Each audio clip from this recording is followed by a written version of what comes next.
Sup mga kaprops, pag open ako ng store mga kaprops, may bagong umaga na naman. So aming stock, so stay tuned muna. Shall we have breakfast together?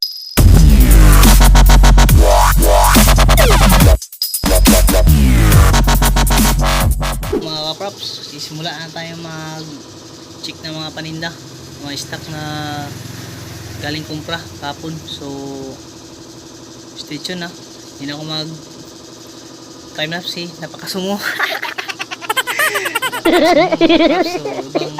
ibang paraan na naman. So Few moments later, one eternity later. props, tapos na tayo mag check ng mga paninda at mag refill na rin kasi walang display yung iba kahapon eh. So yun. Tagabantay lang ng tinda, meron akong dito eh. Third eye. Sakit naman mga kaprops. So yun mga kaprops, ang sakit. Sakit na to eh. Tagabantay, meron ako dito eh. Ano ba to? Ginat. So yun mga props, chill lang tayo kasi napakamingaw. Wala mga customer. So chill lang mga gawin natin, vlog. So dati nakakaya mag vlog. Nakakaya, so hindi rin sa nakakaya baka busy ko pa noon. Gusto ko talaga magganto, maggawa ng mga video nga pakalay.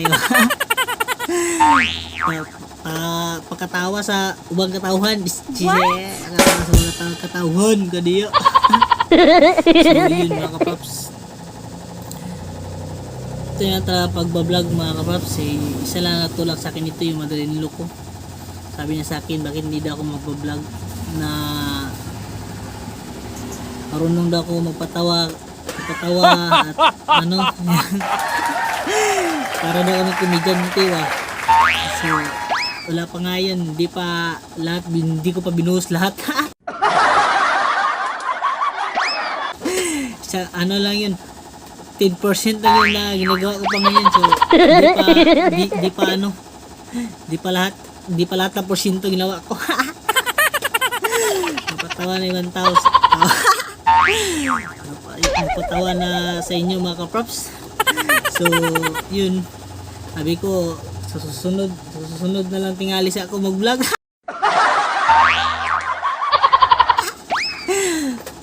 Kasi busy pa ko noon, tsaka wala pang time. So timingan nga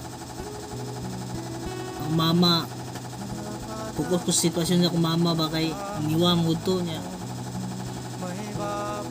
sakit na pala siya noon, kaya busy ako. Focus ako sa mama ko, mag-alaga sa kanya. Hindi ko may isipa mag-video, mag-vlog, ganyan. Pero may video naman ako nung pagkaano ng mama ko. Pa-admit na niya, video ako before siya nawala. So hindi pa ako nag-vlog nun. Yun lang ako nag-vlog tapos ng bagong taon, noong January. Ako pa ako nag-start na mag-vlog. So parang na ako kanang ibang pagkaablan eh. Bantay ang tindahan, dati bantay tindahan, punta naman ako mama ko, alagaan niya yung mama ko, puntahan ko, anong kailangan niya, ibigay ko sa kanya noon nung nandyan pa siya. So laging nabantayan yung nanay ko. Pagkatapos ko dito magbantay ng tindahan, pagkain ng mga bata, pagkatapos pagkain patulugin, punta ako sa nanay ko. So yun, marami kasi nagsabi na bakit daw umiit yung nanay ko, sinatabain dati, tsaka masayahin. Bigla sila kasi biglang pumayat daw yung nanay ko, payat na dati mataba siya nung bigla yung ibang tao. So yun, laging sisimba yung nanay ko. Andun, hindi na siya medyo makalakad ng maayos. Mahina na siya lumakad, di pero dati na hindi pa sa yung mataba pa siya, basko palawas niya ba. Ganyan. So mabilis pa siya lumakad, ganyan. Makautusan ko pa yung nabili ng pandesal pag morning. Pag ako nagbantay ng tindahan. So yun. Tsaka siya lang ang lagi kong sa sandalan mga kaprops. Siya lang sa sandalan ko lagi mga kaprops. Kasi kami lang dalawa dito sa bahay. Yung sa kabilang bahay namin sa mama ko. Yung papa ko nagtatrabaho. Dati nasa Saudi pa siya. Yung utol ko nagtatrabaho din. So siya lang lagi nasa bahay. So lagi pinupuntahan ko siya lagi. Tsaka yung anak ko, may bisita namin, kapitbahay lang naman kami, kalapit lang. So yun, doon ako naalala sa nanay ko.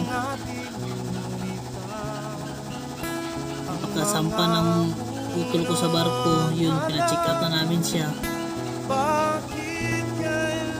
Doon namin nalaman.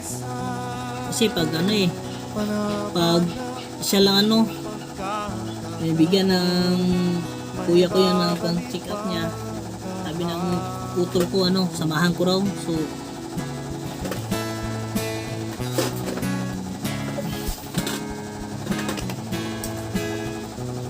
samahan ko ng pang-check up yung nanay ko. So tapos magbantay dito, bigla na lang mawawala yung nanay ko, yung umalis.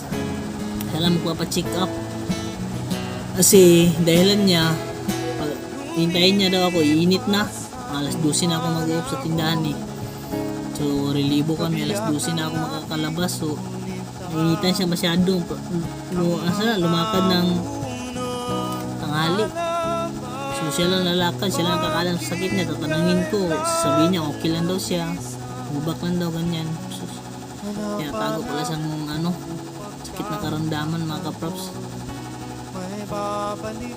So yun, yung pagka bigyan siya ng utol ko, so sinamahan ko na yung nanay ko. Malakas pala ang kanyang kanyang palpitit ng kanyang heart ba. Kasi hindi siya masyado makahinga na maayos. So na-admit siya, doon na simula lahat. Kaya ako pa may sipa mag-vlog nun. So nakabidyo naman ako mga kaprops kahit kunti. So kung gusto yung nanay ko kasi miss ko siya palagi. So hindi ko maalis sa isip ko. Miss ko talaga nanay ko kasi kami lang lagi mag dun sa bahay. Kami lang dalawa magkampihan, ganyan ba. So parang pag-iwan sa akin ng nanay ko, wala na ako sa sanat. So pag may problema, pumupunta ako sa sa Minterio, sa puntod niya, pansyon. So okay lang. Ito wala tayong nanay, wala na akong nanay. Meron man akong mother-in-law. Tsaka tumatay yung ina ko ngayon, mga kaprops. Tsaka dyan din ang asawa ko, mga anak ko, papaligaya sa akin. At paano kalimutan ko yung sakit naramdaman ko mga kaprops, kahit kunti lang kalimutan ko. So maalala ko naman nanay ko. So ganun ba, kahit asawa ko maalala niya, mamimiss yung nanay ko miss na bigla, sabi niya sa akin. Kasi pumunta lang yun dito, bigla yung nanay ko papasok. Ganun din sa kwarto namin, ganyan, mabubulat yung anak ko pag sabi ng anak ko, mamala. Ganyan, mamala. Utin talaga pagtingin na mamala nila. Ganyan yung nanay ko dito. Pagulatin ka. Tatawanan ka nun. Nagulat ka. So, yun mga kaprops. So, sunod na naman. Sunod. Abang pinto yun mga kaprops Nagano ko bigla, emotional. Emotional si mong kagaral. So yun, Susunod na naman. Panang araw itong bantay dito mga kaprops. Baka sunod. May lakad. Lakad. Lalakad naman talaga. Gusto dyan magkamang. So mga kaprops, tingnan nyo. May customer akong si Ryan Bang. So tingnan nyo. 48 tanan. Pila korta? Ha? 100,000. Tingnan nyo mga kaprops ha. Ang customer ko na napaka-talented itong taong ko. Si Ryan. Pagka-nindot. Nindot ba? Anda. Hindi. Nindot kayo? Sama ka nindot sa imuang pananaw? Ha? May tagay ron wala? Aman. May tagay? Ikaw rin matagay. Ha? Oy, sure ba? Oy, tama nga. Amo ka nga mo kayo. Ha? Ngano mo na? Ngano mo na? Kita kina. Siya. Ala. So yan nga gusto mo ng mga prof mga palaigitan. Gusto yan na palaigitan. Gusto yan uminom ng tanduay.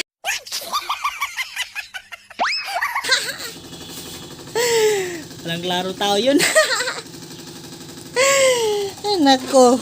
Ryan ba nga naman mga kaprops. So yun ang active sa amin mga active. Napaka-active nun. Kahit anong trabaho, papasukin nun. Kahit kumain siya ng so yun.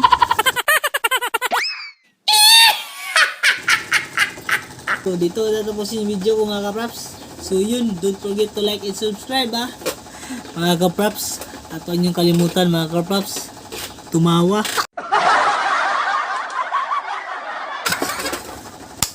Tumawa lang kayo para hindi kayo madaling tumanda.